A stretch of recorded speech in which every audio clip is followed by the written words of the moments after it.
Olá pessoal, estamos aí novamente com vocês aí, bem-vindos aí ao nosso segundo encontro virtual, né? E como dito no primeiro encontro aí, no primeiro videozinho aí, a gente ia fazer a correção das atividades com vocês, né? E é essa a proposta aí hoje do vídeo. Então vai ser um vídeo bem curto, bem rápido, não vou entrar na aula 11 hoje não, tá? Vou deixar ela para estar explicando para vocês de forma isolada, mas aqui mesmo eu vou só dizer para vocês aqui, na realidade, né, resolver as atividades com vocês.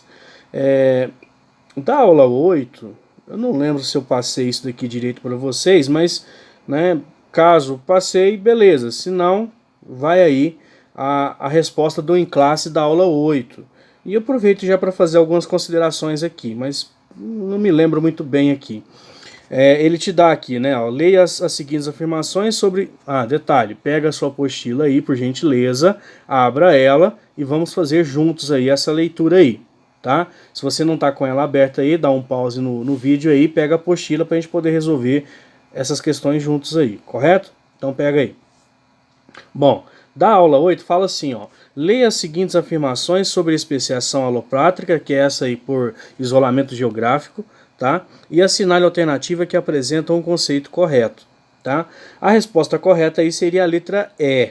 As populações geograficamente isoladas apresentam alterações nos seus conjuntos gênicos ao longo do tempo, que é aquilo que eu falei para vocês. O passar do tempo, cada situação vira uma situação, lógico, por óbvio, né?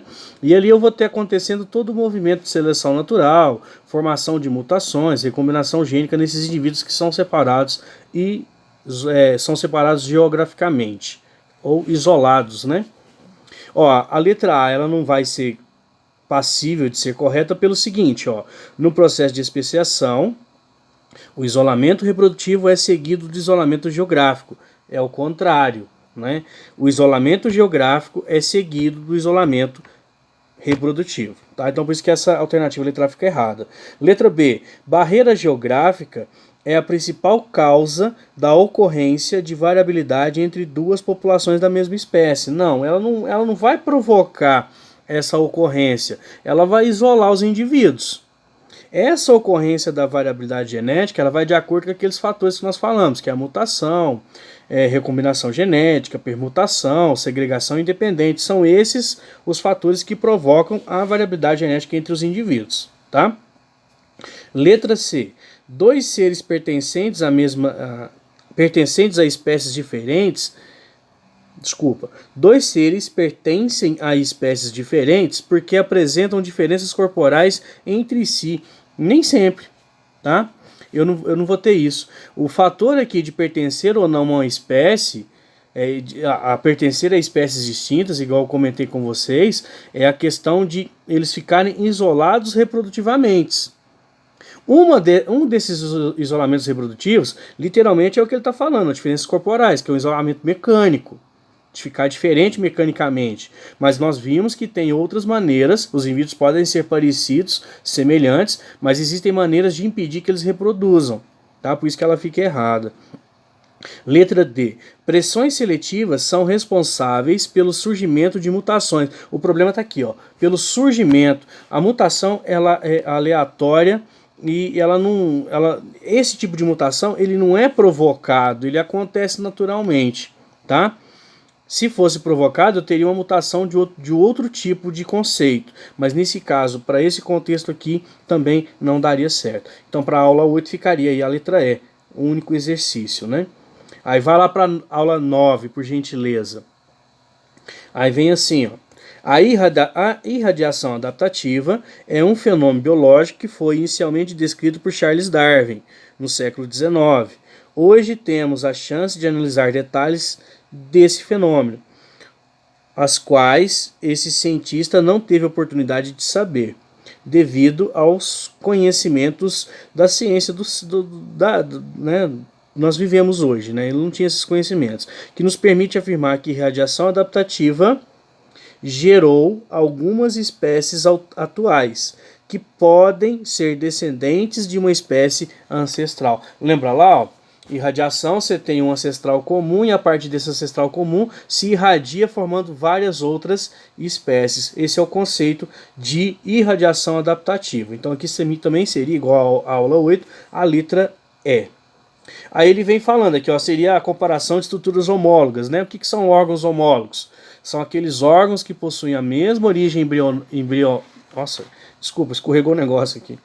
Que apresentam a mesma origem embrionária, podendo ou não ter funções diferentes. Ele geralmente tem função diferente, tá? Mas pegando algumas pode até ter a mesma função. Ó, então, comparando as figuras abaixo, podemos afirmar que são homólogos. O que você tem que marcar aí? A 3 e a 4? 3 a 4 pode, ó. Eu tenho um braço de um hominídeo, né? E tenho ali do lado a nadadeira caudal de uma baleia. 1 e 3 posso? Não. Não são estruturas embriológicas iguais. 1 e 4 também não. 1 e 2, se fosse estruturas ou órgãos análogos, eu poderia marcar a letra D, né? Que aí eu teria 1 e 2, são asas que permitem o quê? Aos animais que as possuem voar, lógico, né? Mas aqui, como são estruturas homólogas, você vai ficar com a 3 e a 4, que vai dar aqui então o número 2, letra A. Marca aí por gentileza. Tá com preguiça de marcar? Pega a caneta lá, só o lápis, pega e marca isso aí pra nós aí, tá? Deixa o seu material completo também com as respostas corretas. E a última aqui, que é a letra... Desculpa, que é a da aula 10. Você tem uma questão discursiva aqui, né? Te fala aí uma historinha, né? Leia atentamente as informações a seguir e fala dos peixes, né? Ó. Que as fêmeas preferem peixes que possuem manchas coloridas aos que não possuem manchas coloridas, né? Aí eu tenho uma reprodução diferencial, tá? Por preferência. Só que ele fala o seguinte, que esses peixes coloridos, apesar de serem escolhidos como parceiros reprodutivos, são preferidos de predadores. Então você não vai ter tanto deles, tá? Porque os predadores, por óbvio, vão utilizar-se aí do recurso da predação e papaias aí, né? Bom, o 2. Nos ambientes com muitos predadores, as manchas são menos coloridas. Aí ele pega e te dá um gráfico para você fazer análise. Aí é tipo uma questãozinha aí de Enem, tá? Análise de gráfico. Um gráfico aí, ó, de número de indivíduos por tempo. O que ele está te mostrando? Que é à medida que o tempo vai passando, aí no caso aí medida em meses, vai diminuindo a quantidade de peixe colorido, tá? Por quê? No ponto aí, ó, que está marcado aí com essa setinha, você tem a introdução de predadores, você vem com essa diminuição. Aí vem a perguntinha aí, né? Analisando-se as informações fornecidas, pode-se afirmar que houve evolução biológica? Justifique. Sim ou não? Sim. Por que houve essa evolução? Porque quando você introduziu um predador naquele local em uma quantidade maior que não tinha, ou realmente não tinha ali, eu tive uma alteração na quantidade de indivíduos daquela espécie. Aí o que eu tive aqui? Uma mudança ambiental. Essa mudança ambiental foi provocada por quem? Pelos predadores. Aí como aqui a gente já trabalha na teoria sintética da evolução, essa mudança ela permitiu o quê? Uma seleção daquelas variedades mais adaptadas ao ambiente. Que nesse caso aqui tem que ser o quê? Espécies com uma coloração menor. Tá? Uma coloraçãozinha menor aí. Demonstrando que aqueles que têm uma coloração, tem uma certa coloração, vai diminuindo por causa dessa introdução. Então aqui eu tenho uma evolução, porque eu vou ter uma seleção natural entre duas variedades, aquele colorido e aquele não colorido. O colorido é mais fácil de identificar e o predador gosta dele, então vai diminuindo ele. Vai sobrando quem? Aquele que tem uma vantagem ambiental nesse sentido, que nesse caso é o menos colorido. Tá? Respostinha padrão que está aqui para a apostila, depois se você quiser anotar aí, se você errou essa questão, mas para você também ter um ponto de análise daquilo que você escreveu, porque eu não vou estar aí para poder ler de todos, né? Aí seria assim, ó, sim, após a chegada de mais predadores, o número de manchas por machos diminuiu. Portanto, a população evoluiu, ou seja, ela apresentou modificações ao longo do tempo em consequência da seleção natural. ok? Então fica aí essas questõezinhas aí das aulas 8, 9 e 10. Encerramos aí essa questão dessas 3 aulas, agora literalmente com a resolução dos exercícios. E no nosso próximo encontro a gente faz aí o estudo da filogenia. E provavelmente, como é uma aula pequena, essa 11, e é uma aula pequena, a aula 12, então a gente vai fazer as 2 aulas em conjunto, beleza? Que são aulas bem rápidas aí da gente fazer, tá? Vi aí que está tendo um certo probleminha na questão do plural. Caso você não consiga acessar ele, você tem esses exercícios na apostila, tá? Faça ele na apostila então, no caderno de exercício que você recebeu, ok? Não deixa de fazer não, correto? E passa para a galera aí que todos têm que assistir os vídeos aí, não só o meu, mas de todos os outros professores e seguirem essas orientações, tá?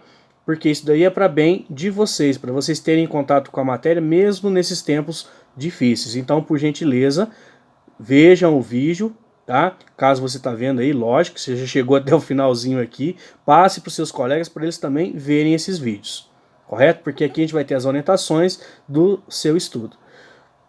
Até mais, fiquem bem.